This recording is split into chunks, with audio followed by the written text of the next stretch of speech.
사랑합니다. 축복합니다. 제가 이렇게 보니까 우리 성도님들 표정이 제일 좋을 때가 있어요. 우리 새가족 축복하고 서로 축복할 때 표정이 너무 좋아요. 그래서 계속 축복하고 싶어요. 또 이 시간 서로 하나님의 은혜와 평강이 가득하기를 소망합니다. 서로 사랑합니다 축복할 때 너무 인상이 좋으세요. 말씀 들을 때도 반짝반짝 표정이 밝으시기를 소망합니다. 네. 오늘 본문 말씀은 예수님께서 예루살렘에 들어가셨다가 또 다시 나오셔서 베다니에 가셨다가 또 하룻밤 주무시고 다시 예루살렘을 향해서 가실 때 무화과 나무를 하나 발견했어요. 근데 그 무화과 나무를 저주하시고 또 예루살렘에 입성하셔서 또 상과 의자를 다 엎으시고 분노하셨어요. 오늘 이 두 가지 사건을 통해서 오늘 함께 생각해 볼 것은 나는 종교 생활을 하고 있는지 신앙 생활을 하고 있는지 살펴볼 수 있기를 소망합니다. 또 이렇게 얘기하면 벌써부터 스스로 결론을 내려요. 나는 신앙 생활하고 있죠, 목사님. 저는 종교 생활하고 있죠. 아니요. 오늘 저와 여러분들이 일단 전제 조건은 다 뭐 하고 있다? 종교 생활을 하고 있다. 맞는 말이잖아요. 여러분 종교가 지금 뭐예요? 기독교. 불교 아니죠? 캐톨릭 아니죠? 네, 기독교. 그게 종교 생활을 하고 있는 거예요. 그런데 지금 오늘 본문을 통해서 주님께서 얘기하고자 하는 것은 일반적인 종교 생활이 아니라 형식적이고 화석화된 그런 신앙생활이 아니라 정말 참된 신앙생활을 하기를 원하신다라는 거예요. 그래서 오늘 이 예배 후에는 우리 모두가 신앙생활하는 우리 성도님들 다 될 수 있기를 소망합니다. 종교생활 하지 말고 신앙생활을 할 수 있기를 소망합니다. 오늘 본문은 이 두 사건을 통해서 예수님이 기대하고 있는 것이 있어요. 그런데 그 기대를 저버리고 끝까지 종교생활하는 사람이 있고 예수님의 기대에 어긋나지 않게 참된 신앙생활을 하는 사람들이 있다라는 것입니다. 잘 알다시피 종교생활은 어떤 거예요? 규칙과 형식에 초점을 맞춥니다. 종종 예배에 참석하고 가끔 헌금 드리고 그런 걸 통해서 종교의식을 충분히 다 했다. 나는 종교생활을 다 했다라고 스스로 생각합니다. 반면 신앙생활은 하나님과의 깊은 관계에서 비롯되는 것입니다. 신앙생활은 단순한 종교적 행위 이상으로 하나님과 마음이 통하고 영이 통하고 교감하는, 그래서 날마다 하나님의 뜻이 무엇일까라고 삶 가운데 구하고 찾고 하나님과 동행하는 사람, 그게 참된 신앙생활인 것입니다. 신앙생활도 다 똑같은 것이 아닙니다. 어떤 신앙생활하는 사람은 주님의 기대에 부응하여서 날마다 주님을 기쁘시게 해요.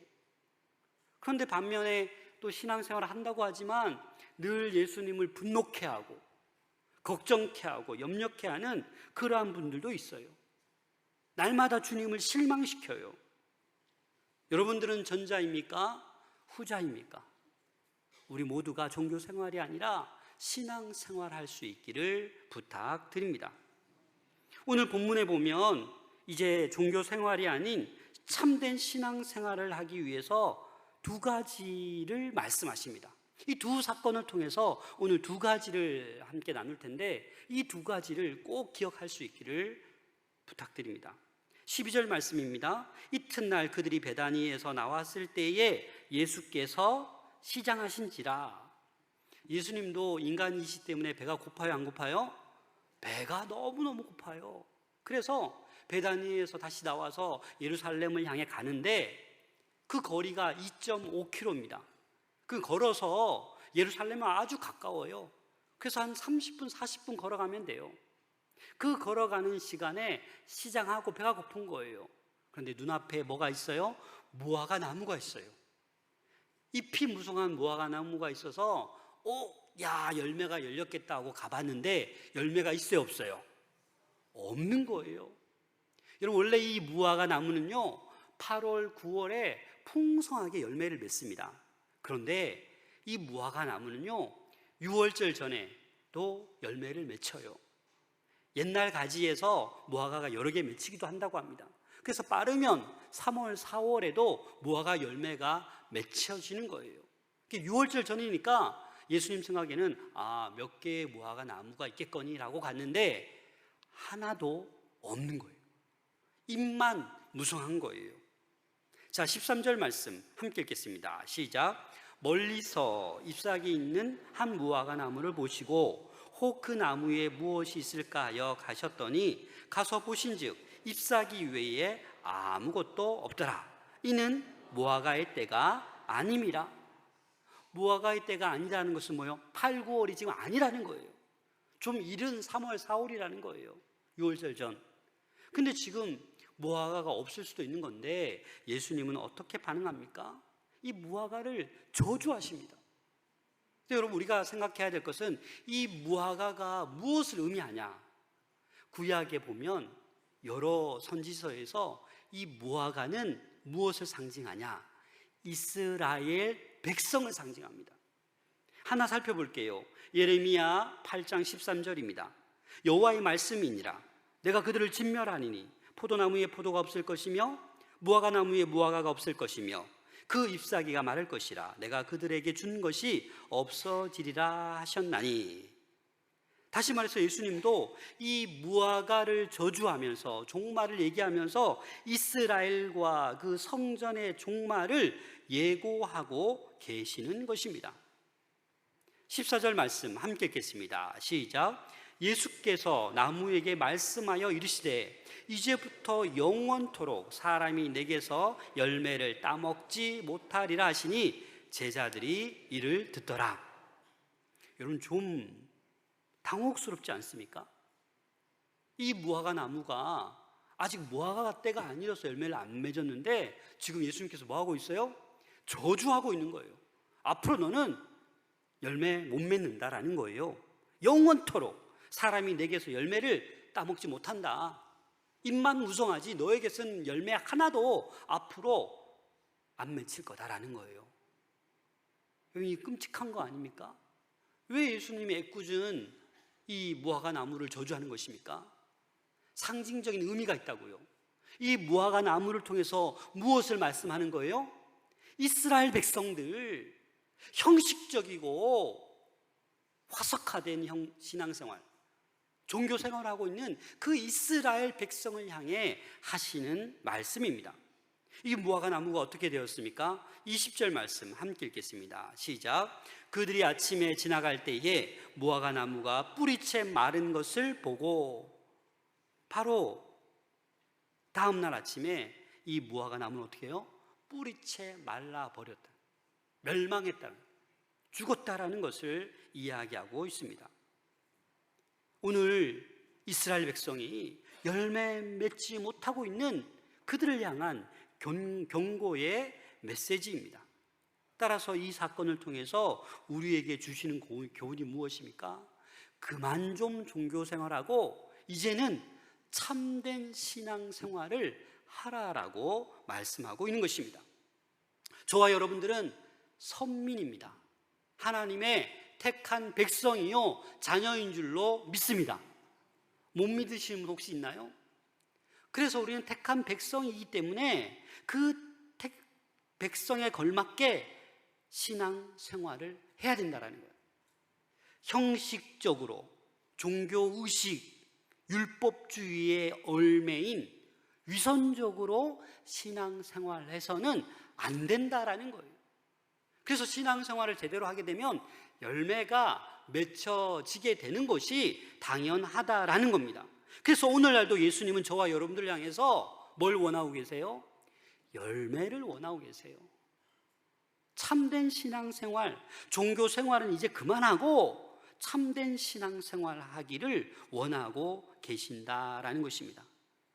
그래서 참된 신앙생활은 예수님과 친밀하고 인격적으로 교제하고 영적으로 충만해져서 그 열매를 맺어가는 삶이 참된 신앙생활이다라는 것입니다. 종교 생활에서는 절대로 열매를 맺을 수 없다라는 것입니다. 제가 두 가지의 본문을 함께 읽겠는데, 먼저 갈라디아서 5장 22절 23절 함께 읽겠습니다. 시작. 오직 성령의 열매는 사랑과 희락과 화평과 오래 참음과 자비와 양성과 충성과 온유와 절제니 이 같은 것을 금지할 법이 없느니라. 그런데 여러분, 이 오직 성령의 열매는 이렇게 표현하고 있는데, 현대인의 성경을 보면 어떻게 되어 있냐면 오직 성령님이 지배하는 생활에는, 열매를 뭘로 표현했어요? 생활. 그래서 성령에게 지배받는 생활을 하는 것이 성령의 9가지 열매를 맺는 것이다. 내 마음대로 하는 것이 아니라 무슨 일이든 성령의 지배하에, 하나님의 인도하심 하에 생활하는 것. 또 하나, 에베소서 5장 9절입니다. 함께 읽겠습니다. 시작. 빛의 열매는 모든 착함과 의로움과 진실함에 있느니라. 빛의 뭐라고 얘기하고 있어요? 열매. 이 본문을 또 현대인의 성경으로 다시 한번 읽어보겠습니다. 시작. 빛의 생활은 선하고 의롭고 진실하게 사는 것입니다. 빛의 열매가 뭐라고요? 빛의 생활이 바로 열매다라는 거예요. 그래서 종교 생활은 그냥 형식적이고 그때뿐이에요. 그러나 신앙생활은 생활 가운데 나타나는 거예요. 빛의 생활 뭐라고요? 착하게 사는 거, 의롭게 사는 거, 진실하게 살아갈 때에 우리를 통하여 놀라운 열매가 맺어진다라는 거예요. 성령의 열매도 성령의 지배하에 살아가는 것. 여러분들 뭐 직장 상사의 지배하에 살아가고 계십니까? 어떤 권력 있는 사람 밑에서 지배당하고 계십니까? 그것이 아니라 오로지 하나님의, 성령님의 지배하에 있는 생활, 빛의 생활, 착함과 의로움과 진실하게 살아가는 것이 뭐예요? 신앙생활이다라는 것입니다. 그런데 여러분, 이게 사실은 녹록치가 않습니다. 어떤 사람이 이렇게 얘기해요. 목사님, 저는 원래부터 좀 못됐어요. 그러려니 하세요. 저 안 변해요. 이런 분 있잖아요. 여러분들 말고요. 그런데 여러분, 성경적으로 보면 그게 정답이 아니에요. 성령의 지배받는 생활, 빛의 생활을 하는 사람은 어떻게 해요? 변할 수밖에 없어요. 아무리 못되고 악해도 착할 수밖에 없어요. 예수 제대로 믿으면, 말씀을 제대로 알면 착해질 수밖에 없고 의로워질 수밖에 없고 진실할 수밖에 없는 거예요. 왜? 하나님과 성령과 악이 함께 공존할 수 없습니다.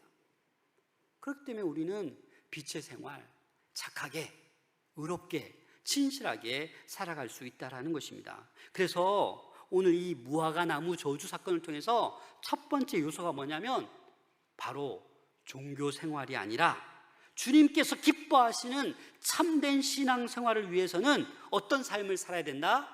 열매 맺는 삶을 살아야 된다. 할렐루야. 저와 여러분들이 열매 맺는 삶을 살아갈 수 있기를 소망합니다. 근데 이 열매가 쉽게 맺혀지는 게 아니에요. 내가 하는 게 아니에요. 하나님께서 하시는 거예요. 종교 지도자들이 부패해져 있고 자기들의 경제적 이익을 챙기기 위해서 성전을 장사하는 곳으로 전락시켰기 때문에 그곳은 강도의 소굴이 된 거예요. 그곳에서 어떻게 열매를 맺을 수 있겠습니까? 그래서 주님께서는 첫 번째 무화과 나무 저주를 하고 이제 예루살렘 성에 입성해서는 그 성전의 잘못된 것을 뒤집어 엎으시는 겁니다. 장석주 시인의 대추 하날, 제가 한번 읽어드리겠습니다. 적의 저절로 붉어질 리는 없다. 저 안에 태풍 몇 개, 저 안에 천둥 몇 개, 저 안에 벼락 몇 개, 저기에 저 혼자 둥그러질 리는 없다. 저 안에 무서리 내리는 몇 밤, 저 안에 땡볕 두어 달, 저 안에 초승달 몇 날. 그렇습니다, 여러분. 붉게 이 대추 한 알이 잘 익은 거 그냥 된 게 아니라고요. 수많은 태풍, 천둥, 그런 벼락, 그리고 땡볕, 서리 뭐 이런 것들을 다 견디고 하나의 열매가 되는 거예요. 아마 저와 여러분들이 주님 앞에 섰을 때 주님, 제가 열매가 요거밖에 없네요. 요거밖에 없네요. 아니, 이건 것 같아요. 라고 할 수도 있겠지만, 우리가 그 신앙생활을 열심히 달려가면 수많은 열매가 우리를 통해서 맺혀질 줄로 믿습니다. 그래서 우리는 생활을 제대로 해야 돼요. 더 이상 종교 생활이 아니라 신앙생활을 해야 된다고요. 기도의 열매를 맺어야 된다고요. 기도하는 분들은요, 하지 말래도 기도해요. 왜냐하면 기도의 열매의 맛을 봤기 때문에. 이 찬양하는 분들 왜 여기 계속 서는지 아세요? 찬양의 맛을 아시죠? 그러니까 열매를 맛본 거예요. 피곤하고 오늘 좀 빠지고 싶은데 일찍 나와서 연습하는 거예요. 여러분, 말씀의 맛을 본 사람은요, 말씀의 열매를 맺는 거예요. 복음 전하는 전도의 열매 맛본 사람은 하지 말래도 그냥 내 입에서 자동적으로 예수님은, 하나님은 사랑이십니다, 예수 믿으세요, 이렇게 나갈 수밖에 없는 거예요. 우리 마산동무교의 모든 성도님들 많은 열매 맺기 위해서 신앙생활 다 함께 할 수 있기를 소망합니다. 예수님의 성품을 닮아가는 것이 성령의 지배하에 있는 거예요. 그 성령의 9가지 열매가 예수님의 성품을 얘기하는 거예요. 빛의 열매, 착함과 의로움과 진실함을 통해서 우리는 많은 영혼을 구원할 수 있게 되는 것입니다. 그런데 여러분, 이 예수님께서 가만히 보면 무화과 나무가 있어요. 잎이 무거진. 그런데 배가 고프셔 갔는데 열매가 없어요. 그래서 저주하셨나요? 배가 고파서? 내 생각과 틀려서 이 무화과 나무야 저주받아라, 왜 무화과 열매가 하나도 없냐, 이렇게 하신 건가요? 저도 이렇게 보니까 정말 이 배고픔을 못 참는 분들이 있더라고요. 배고프면 화를 내요. 예수님 배고프셔서 지금 무화과 나무 저주한 거 아니에요. 이스라엘 백성들, 그 종교 생활하는 그 형식적이고 화석화되어 가고 있는 그들에게 깨우침을 주고자 무화과 나무 저주를 지금 하고 계신 거예요. 오래 믿어도 입만 무성한 사람이 있어요. 아니, 새 가족은 또 이해할 수 있어요. 믿은 지 얼마 안 됐기 때문에 뭐 당연히 잎이 무성할 수 없죠. 그러나 때가 됐는데도 1년이 지나고 10년이 지나고 20년이 지났는데도 불구하고 그냥 종교 생활만 하는 사람이 있어요. 열매를 맺지 못하는 거예요. 그래서 이 무화과 나무 저주 비유를 통해서 꼭 여러분들 기억하시길 바랍니다. 신앙생활이란 참된 열매를 맺는 것이다. 또 두 번째는 종교생활이 아닌 주님께서 기뻐하시는 참된 신앙생활을 위해서는 세속적인 욕심, 탐욕을 버려야 합니다. 자, 15절 말씀 함께 읽겠습니다. 시작. 그들이 예루살렘에 들어가니라. 예수께서 성전에 들어가사 성전 안에서 매매하는 자들을 내쫓으시며 돈 바꾸는 자들의 상과 비둘기 파는 자들의 의자를 둘러 엎으시며. 여기서 성전이 어디를 얘기하는 거예요? 예루살렘 성전인데 그 예루살렘 그 넓은 성전 가운데도 이방인의 뜰을 얘기하는 거예요. 사진 한 장 보겠습니다. 사진이 좀 이렇게 좀 커야 되는데, 저기 맨 위에 보면 지성소, 송소, 그 다음에 제사장의 뜰, 이스라엘의 뜰, 여인의 뜰, 이런 것들이 있어요. 그 다음 사진 볼게요. 지금 아까 본 사진이 저기 맨 위에 있는 그 성소 있는 모습이고, 이방인의 뜰 글씨 보입니까? 네, 저게 이방인의 뜰이에요. 그러니까 예루살렘 성전에 제일 어찌 보면 이방인의 뜰이 저렇게 크게 있는데, 여기에서 지금 뭘 하고 있는 거예요? 장사하고 있는 거예요. 환전하고 있는 거예요.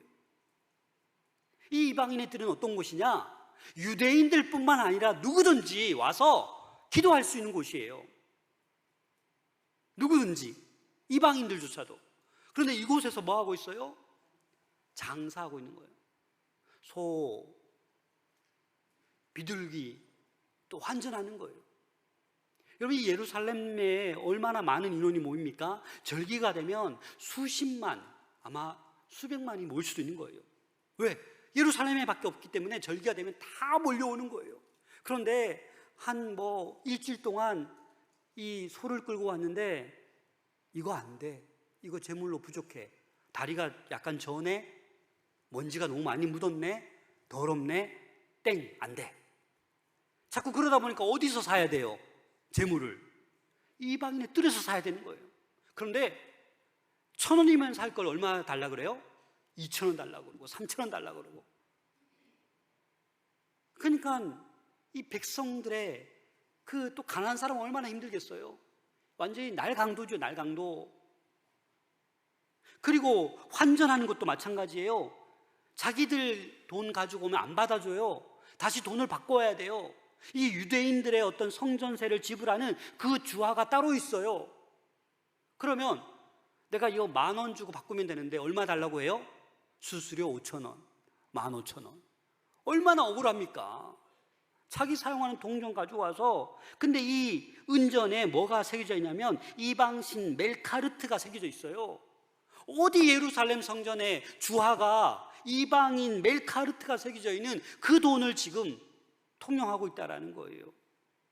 그래서 예수님 볼 때는 뭐예요? 이 성전이, 이방인의 뜰이 장사꾼, 이 날강도들 속이고 폭리를 취하고 해도 너무하다라는 거예요. 오히려 이방인들이 기도하고 싶어서 이방인의 뜰에 오면 기도할 수가 없어요. 너무 시끄러워서. 그래서 예수님께서 어떻게 하십니까? 16절 말씀 함께 읽겠습니다. 시작. 아무나 물건을 가지고 성전 안으로 지나다님을 허락지 아니하시고, 막 둘러엎으신 다음에 이제는 아무도 이쪽으로 못 지나간다고, 이제는 이곳이 강도의 소굴이 아니라고 그렇게 선포하는 거예요. 아무도 지나가지 마라. 예를 들면 이런 거죠. 오늘 예배 다 끝나시고 우리 정문으로 이렇게 마당 통해서 집에 가시잖아요. 오늘 제가 이제 이쪽으로 못 다니십니다. 다 후문으로 다니세요. 마산택시 앞에 그 횡단보도로만 다니세요. 하면 여러분들 어떻겠어요? 목사님 타워맨션 집 바로 앞인데 이 더운 날 뭘 뺑뺑 돌아가요? 이렇게 얘기하겠죠? 하지만 안 돼요. 그 횡단보도를 안 건너고 맨날 막 그냥 건너시잖아요. 안 돼요. 제가 볼 때만 같이 서 있고, 제가 없으면 맨날 이렇게 쭉 앞으로 막 다 건너시고. 이제 안 돼요, 여러분. 그냥 이쪽으로 가세요, 그냥. 뭐 그런 거와 같은 거예요. 이제 이방인 뜰 못 지나간다. 이 성전 못 지나간다. 돌아가라라는 거예요. 11절 말씀. 이 예수님께서 지금 막 뒤집어 엎고 있잖아요. 상도 뒤집어 엎고 의자도 뒤집어 엎고. 한번 상상해 보세요. 예수님께서 정말 이 화가 정말 머리가 폭발할 정도로 화내고 계신 건가요? 그리고 예수님께서 갑작스럽게 갑자기 예루살렘 들어오자마자 감정이 막 폭발한 건가요? 즉흥적으로 예수님이 지금 분노하고 계신 건가요? 아니에요, 여러분. 근데 성도들 중에 이렇게 즉흥적으로 분노하는 사람이 있어요. 그거 정말 위험한 것입니다. 예수님은 지금 즉흥적으로 분내는 게 아니에요. 어떻게 알 수 있냐면 11절 말씀 함께 읽겠습니다. 시작. 예수께서 예루살렘에 이르러 성전에 들어가사 모든 것을 둘러보시고 때가 이미 저물매 12 제자를 데리시고 베다니에 나가시니라. 예루살렘 가자마자 모든 것을 예수님이 어떻게 하셨다고요? 다 둘러봤어요.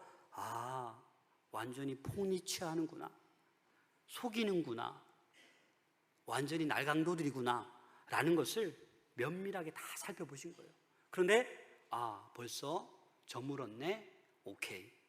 베다니에 가셨다가 다시 오셔서 뭐예요? 그걸 지금 분내고 계신 거예요. 정말 이 분을 제어하지 못하시는 게 아니라 의도적인 그 상과 의자를 들러 엎으시는 거예요. 여러분, 자녀들 훈계할 때 정말 이성을 잃어버려서 혼낼 때 있잖아요. 그거 정말 안 좋은 거거든요. 왜냐하면 자녀에게 상처가 되는 거예요. 부모는 그 화를 잘 다스리고 의도적으로 훈계를 이렇게 해야지, 나도 정신을 막 잃어버렸어. 이성을 잃어버리고 막 회를 회초리로 막 때리고 이러면 상처가 되는 거예요. 예수님은 즉흥적이지 않았어요. 이 예루살렘을 바로잡기 위해서, 이 강도의 소굴과 같은 이곳을 바로잡기 위해서 의도적으로 상을 엎으시고 질서를 잡아가고 계신다라는 것입니다. 예수님이 그렇게 모든 것을 둘러보십니다. 예수님은 저와 여러분들의 마음도 항상 다 면밀하게 살펴보시고 둘러보시는 분이 우리 주님이십니다. 그래서 우리는 늘 착하고 의롭고 진실하게 살아갈 수 있어야 하는 것입니다.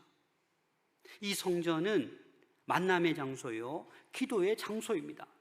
원래 AD 30년 때만 해도 이 이방인들에서 이게 사고 파는 게 없었대요. 그런데 AD 30년이 지나고 대제사장이 뭘 한 거예요? 자리세 받아가면서 이 자리를 내어준 거예요. 많은 돈을 취하게 된 거지요.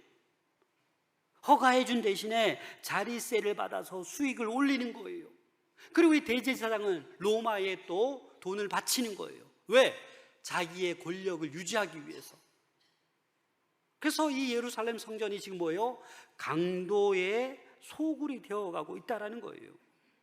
그럼 17절 말씀 함께 읽겠습니다. 시작. 이에 가르쳐 이르시되 기록된 바 내 집은 만민이 기도하는 집이라 칭함을 받으리라 하고 너희는 강도의 소굴을 만들었도다 하시매. 그렇습니다. 이 성전은, 이 집은 만민이 기도하는 집인데 너희가 지금 강도의 소굴로 만들었다라는 거예요. 그래서 예수님이 뭐 하고 계신 거예요? 분내고 계신 거예요. 이스라엘 백성들, 종교 지도자들, 이 잘못된 모습을 보고 지금 분노하고 계시는 것입니다. 세속적인 탐심, 그 종교 지도자들이, 대제사장 서기관들이 지금 다른 욕심이 있는 거예요. 그래서 성전을 이렇게 강도의 소굴로 만들어가고 있다는 거예요. 우리들도 마찬가지입니다. 우리들도 나 자신을 살펴봐야 돼요. 주일날 예배를 드립니다. 찬양을 합니다. 기도를 합니다. 그런데 나가서는 어떻게 해요? 탐욕, 세상의 소욕대로 살아가잖아요. 여러분, 강도의 소굴이 어떤 곳입니까? 강도짓을 막 하다가 막 강도 물건을 빼앗은 다음에 숨는 곳이 어디예요? 강도의 소굴이에요. 은신처예요. 여기서 이제 좀 있다가 자, 또 강도질 하러 갈까? 해서 또 쫙 가서 강도질하고 또 도망와서 어디 있어요? 강도의 소굴의 은신처예요. 이 강도의 소굴은 하나님께서 멸하고 하는, 없애버려야 돼요. 근데 성도들이 만약에 일주일 동안 세상 욕심, 탐욕대로 살다가 빨리 피해 교회로 가. 교회 왔어요. 막 찬양하고 기도하고 말씀 들었어요. 자, 됐어 이제. 자, 나가자. 또 욕심 따라서 또 빼앗자. 이렇게 나가서 또 신앙생활이 아니라 종교생활하다가 또 들어왔다 나갔다. 이게 바로 뭐예요? 신앙생활이 아니라 종교생활을 하고 있는 거예요. 그래서 예수님께서는 이러한 성전은 멸망시킨다라는 거예요. 이러한 무화과 나무는 내가 저주한다라는 것입니다. 이 성전의 모습은 열매 없는 무화과 나무와 똑같은 그러한 모습이다라는 것입니다. 그래서 이 성전은 종화 사건으로 보는 것이 아니라 성전 심판 사건으로 우리는 보아야만 합니다. 어떤 성도는, 그런 성도들도 있어요. 교회를 비즈니스 하는 곳으로 알고 있는 분도 계세요. 아니요. 새가족은 그럴 수 있어요. 그러나 오래된 성도는 신앙이 오래되었음에도 불구하고 교회를 비즈니스처럼 하려고 해서는 안 되는 거예요. 새신자들에게 하나님께서 은혜를 많이 부어주십니다. 그래서 믿음이 자라요. 그래서 진정한 신앙생활을 하게 되면 다 필요 없는 거예요. 너무너무 행복한 거예요. 너무너무 감사한 거예요. 우리 모든 성도들이 그렇게 은혜와 감사 속에, 축복 속에 살아갈 수 있기를 소망합니다. 비즈니스처럼 신앙생활을 해서는 안 됩니다. 그래서 이러한 예수님께서 행동을 하시자 대제사장들과 서기관들이 어떻게 반응합니까? 여러분들 같으면 어떻게 반응해야 되겠습니까? 아이고, 내가 잘못했네. 내가 종교 생활을 했네. 내가 이 기도하는 이 성전에서 내가 나의 부를 축적했네. 회개하면 되잖아요. 그런데 여러분 어떻게 하고 있습니까? 18절 말씀 함께 읽겠습니다. 시작. 대제사장들과 서기관들이 듣고 예수를 어떻게 죽일까 하고 꾀하니 이는 우리 놀랍게 여김으로 그를 두려워함일러라. 대제사장과 서기관들이 회개하기는커녕 지금 어떻게 하고 있어요? 예수님을 어떻게 하면 죽일까? 라고 하고 있는 거예요. 본인들의 그 죄가 드러나니까 사람들이 예수님의 그 교훈에 놀라고 본인들도 예수님이 두려우니까 빨리 제거해 버려야겠다라는 거예요. 자신들의 권위가 훼손되고 자신들의 기득권이 박탈당할 수도 있다라는 생각이 드니까 어떻게 하는 거예요? 빨리 예수님을 죽이자라는 궁리만 하는 거예요. 그런 것만 꾀하는 거예요. 여러분 신앙생활 하면서 그런 분들 있으면 빨리 바꾸셔야 됩니다. 어떻게 하면 저분을 내가 이기지? 어떻게 하면 저분을 힘들게 만들지? 그런 궁리, 그건 절대로 신앙생활이 아닙니다. 여러분 힘든 교회가 어떤 교회인지 아세요? 어떻게 하면 저 목사님을 쫓아내지? 이 궁리하는 교회들 깨지는 거예요. 어떻게 하면 우리 장로님, 어떻게 하면 우리 권사님, 어떻게 하면 우리 교육자들 이런 마음을 가져야 되는데 뭐 오해가 생기고 이렇게 해가지고 어떻게 하면 복수하지? 이건 여러분 신앙생활이 아니에요.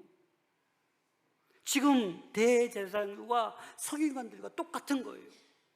자기가 위협받으니까 어떻게 하면 예수님을 죽일까 하고 꾀하고 있는 거예요. 사랑하는 여러분, 그래서 교회에 와서는요 미운 사람 생길 수도 있어요.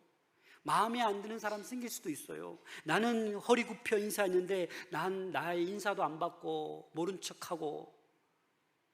그래도 여러분 그분이 나의 원수가 되어서는 안 돼요. 못 볼 수도 있고 감정이 나쁠 수도 있고. 그래서 우리는 모든 교만한 자세를 버리고 날마다 겸손하게 회개하며 나가야 되는 줄로 믿습니다. 형식적인 종교 생활이 아니라 입만 무성한 그런 신앙생활이 아니라 정말 아름다운 열매를 맺어가는 저와 여러분들 될 수 있기를 소망합니다. 혼자서는 또 힘들어요. 저도 혼자서 힘들잖아요. 우리 교회가 왜 이렇게 이 어려운 시국에도 행복한 교회가 되고 있고 부흥하고 있습니까? 함께 여러분들이 기도하고 함께 열매 맺기 위해 노력하기 때문입니다. 그래서 기적이 일어나고 있는 거고 수많은 영혼들이 죽게 돌아오고 있는 거예요. 여러분 처서가 지났습니다. 이제 선선한 바람이 불어올 줄로 믿습니다. 이 아름다운 계절에 목사님 이런 양 자꾸 품으라고 하시는데 많이 품으세요. 저는 안 됩니다. 이러지 마시고 이런 양 한 명이라도 적어내세요. 그래서 의자에 붙어있는 그 이름 많은 성도들이 함께 기도하고 1층 로비 지나면서 달려있는 그 이름 놓고 기도하고 그렇게 많은 사람들이 기도할 때 그 영혼이 열매 맺고 속히 주님 앞으로 더 빨리 돌아오게 될 줄로 믿습니다. 그래서 신앙생활이란 오직 하나님께서 저와 여러분들에게 베풀어 주신 그 은혜와 사랑, 그 축복을 믿음으로 만끽하며 누리면서 살아가는 게 신앙생활입니다. 주님께서는 우리가 이 땅 살아가는 동안도 아주 쩔쩔매고 비굴하고 막 가난하고 그렇게 살아가는 거 원치 않으세요. 이 땅에서도 천국의 삶을 누리시기를 원하시는 거예요. 그게 현실적으로 내가 아무것도 안 보여. 그러나 성도들이 함께합니다. 여러분, 한 끼 밥 먹을 게 없습니까? 우리 성도들이 대접할 줄로 믿습니다. 우리는 한 가족 한 공동체예요. 그래서 이 땅에서 종교 생활이 아니라 신앙생활, 참다운 열매를 맺으며 신앙생활을 할 수 있는 우리 모두가 될 수 있기를 소망합니다. 나는 지금 종교 생활을 하고 있는가? 나는 지금 신앙생활을 하고 있는가? 스스로에게 물어보시고, 제가 서두에 말했듯이 우리 모두는 지금 종교 생활하고 있어요. 하지만 이 자리에서 저와 여러분들이 신앙생활로 날마다 신앙생활을 할 수 있는 우리 모두가 될 수 있기를 소망합니다. 기도하겠습니다.